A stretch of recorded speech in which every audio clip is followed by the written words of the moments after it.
Welcome to the Glen Ford Report. I'm Eddie Conway, and today we're going to discuss several things. There are in the black community and communities of color people that are working, people that are raising their families, people that are going about their business, and to a great degree, they seem completely unaware of the devastation that's going on down on the ground among young people, among impoverished people. Is this, one? It's I guess the question is this, and I always bring up this thing that we looked at historically in Germany when things were going on in the Jewish community and very few people were paying attention to it. And eventually it caught up with the whole entire community. Is this a problem for the working class blacks and the families that are trying to like stay out of harm's way? Is this mass incarceration, because it continues today, the drug stuff and so on? Is this a problem for those people that are ignoring it?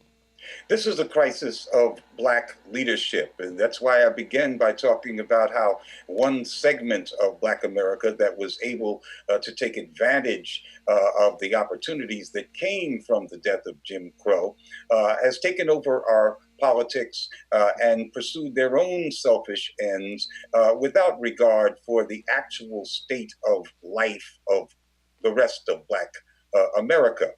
And so we have this misleadership class, which speaks the language of the master, whose only ambition is to get as close to power as possible.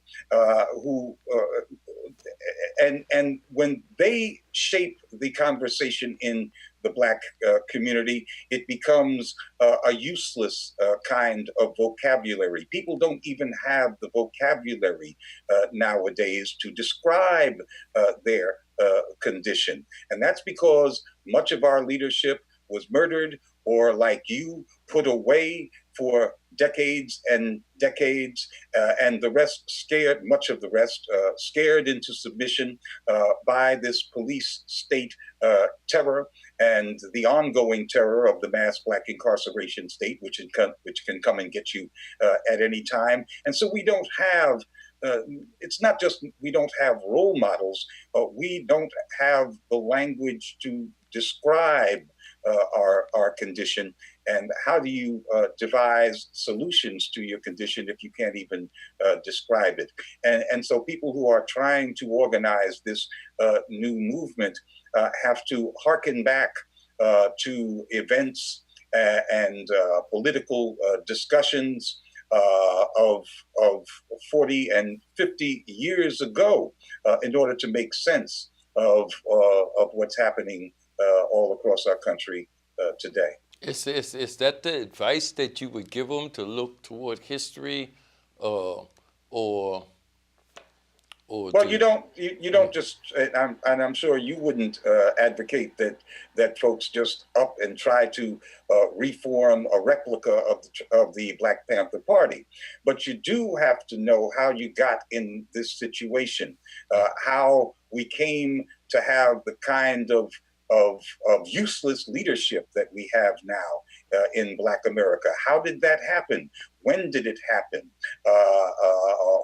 Who are they beholden to? How long has this been going on? All of these things have to be discussed, and it has to be historically and materially grounded. And so you do have to go back to those seminal times in the late 60s and early 70s when this mass Black incarceration regime began, because that's what people are fighting, whether they know it or not. And I agree. I wouldn't recommend to duplicate the things that we did in history. Those were experiences that we had. Those were things we learned from.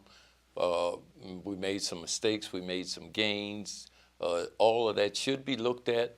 But I'm looking at young people today, and I'm seeing that they're organizing new formations. They're organizing in different kind of ways without a authoritarian kind of leadership. They're sharing the leadership.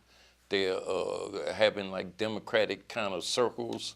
Well, what you think of, and I know right now they're just protesting and stuff, but what do you think? Do you think this has the potential for starting to address some of the problems in our community? The conversation is about self-determination. Although that is a term that is not used, it's not part of the vocabulary, and therefore the discussion of self-determination is a crippled one until folks can get used to the language. But that's really what this is about. When you say that you don't want these police in your community at all, that you don't respect them having authority in your community, you're talking about your right to self-determination.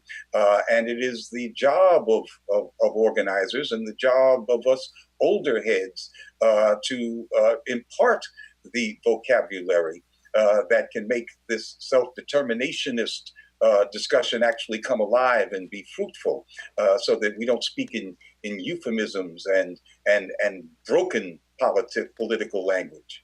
I don't know that the hands up, don't shoot is about self determination. I hope that people look beyond that hands up, don't shoot kind of thing, and demand to be treated like human beings. Uh, I'm hopeful that will be the next stage of this, but I'm not sure. I mean, are you hopeful that we'll get beyond our surrender? Oh, I always have faith in our people. Uh, Mm-hmm. I, we shall overcome, but not in the ways that some folks think that slogan should act its way out. But we will overcome. Thanks for joining me. Thank you, my brother. It's a great thing to be in conversation with you. Thank you for joining the Real News.